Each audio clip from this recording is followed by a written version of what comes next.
Portanto, agora já não há condenação para os que estão em Cristo Jesus, porque por meio de Cristo Jesus, a lei do Espírito de vida me libertou da lei do pecado e da morte, porque aquilo que a lei fora incapaz de fazer por estar enfraquecida pela carne, Deus o fez enviando seu próprio Filho, à semelhança do homem pecador, como oferta pelo pecado, e assim condenou o pecado na carne, a fim de que as justas exigências da lei fossem plenamente satisfeitas em nós, que não vivemos segundo a carne, mas segundo o Espírito. Quem vive segundo a carne tem a mente voltada para o que a carne deseja, mas quem vive de acordo com o Espírito tem a mente voltada para o que o Espírito deseja. A mentalidade da carne é morte, mas a mentalidade do Espírito é vida e paz. A mentalidade da carne é inimiga de Deus, porque não se submete à lei de Deus, nem pode fazê-lo. Quem é dominado pela carne não pode agradar a Deus. Entretanto, vocês não estão sob o domínio da carne, mas do Espírito, se de fato o Espírito de Deus habita em vocês. E se alguém não tem o Espírito de Cristo, não pertence a Cristo. Mas se Cristo está em vocês, o corpo está morto por causa do pecado, mas o Espírito está vivo por causa da justiça. E se o Espírito daquele que ressuscitou Jesus dentre os mortos habita em vocês, aquele que ressuscitou a Cristo dentre os mortos também dará vida a seus corpos mortais, por meio do seu Espírito que habita em vocês. Portanto, irmãos, estamos em dívida não para com a carne, para vivermos sujeitos a ela, pois se vocês viverem de acordo com a carne, morrerão, mas se pelo Espírito fizerem morrer os atos do corpo, viverão, porque todos que são guiados pelo Espírito de Deus são filhos de Deus. Pois vocês não receberam o Espírito que os escravize para novamente temerem, mas receberam o Espírito que os torna filhos por adoção, por meio do qual clamamos, Abba, Pai. O próprio Espírito testemunha ao nosso Espírito que somos filhos de Deus. Se somos filhos, então somos herdeiros, herdeiros de Deus e co-herdeiros com Cristo. Se de fato participamos dos seus sofrimentos, para que também participemos da sua glória.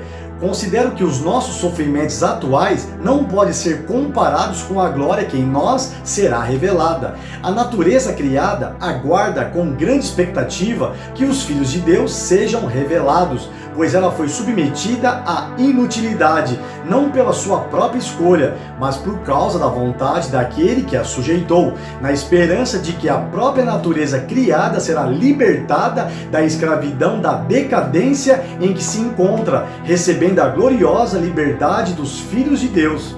Sabemos que toda a natureza criada geme até agora, como em dores de parto. E não só isso, mas nós mesmos que temos os primeiros frutos do Espírito, gememos interiormente, esperando ansiosamente nossa adoção como filhos, a redenção do nosso corpo. Pois nessa esperança fomos salvos. Mas esperança que se vê não é esperança. Quem espera por aquilo que está vendo? Mas, se esperarmos o que ainda não vemos, aguardamo-lo pacientemente. Da mesma forma, o Espírito nos ajuda em nossa fraqueza, pois não sabemos como orar, mas o próprio Espírito intercede por nós com gemidos inexprimíveis. E aquele que sonda os corações conhece a intenção do Espírito, porque o Espírito intercede pelos santos de acordo com a vontade de Deus. Sabemos que Deus age em todas as coisas para o bem daqueles que o amam, dos que foram chamados de acordo com o seu propósito, pois aqueles que de antemão conheceu, também os predestinou para serem conformes à imagem de seu Filho, a fim de que ele seja o primogênito entre muitos irmãos. E aos que predestinou, também chamou. Aos que chamou, também justificou. Aos que justificou, também glorificou. Que diremos, pois, diante dessas coisas? Se Deus é por nós, quem será contra nós? Aquele que não poupou seu próprio Filho, mas o entregou por todos nós, como não nos dará com ele e de graça todas as coisas?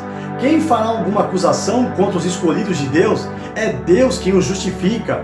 Quem os condenará? Foi Cristo Jesus que morreu e mais, que ressuscitou e está à direita de Deus e também intercede por nós.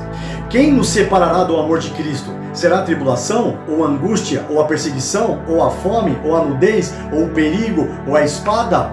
Como está escrito, por amor de ti enfrentamos a morte todos os dias. Somos considerados como ovelhas destinadas ao matadouro. Mas em todas estas coisas somos mais que vencedores por meio daquele que nos amou. Pois estou convencido de que nem a morte, nem a vida, nem os anjos, nem demônios, nem o presente, nem o futuro, nem quaisquer poderes, nem altura, nem profundidade, nem qualquer outra coisa na criação será capaz de nos separar do amor de Deus que está em Cristo Jesus, nosso Senhor.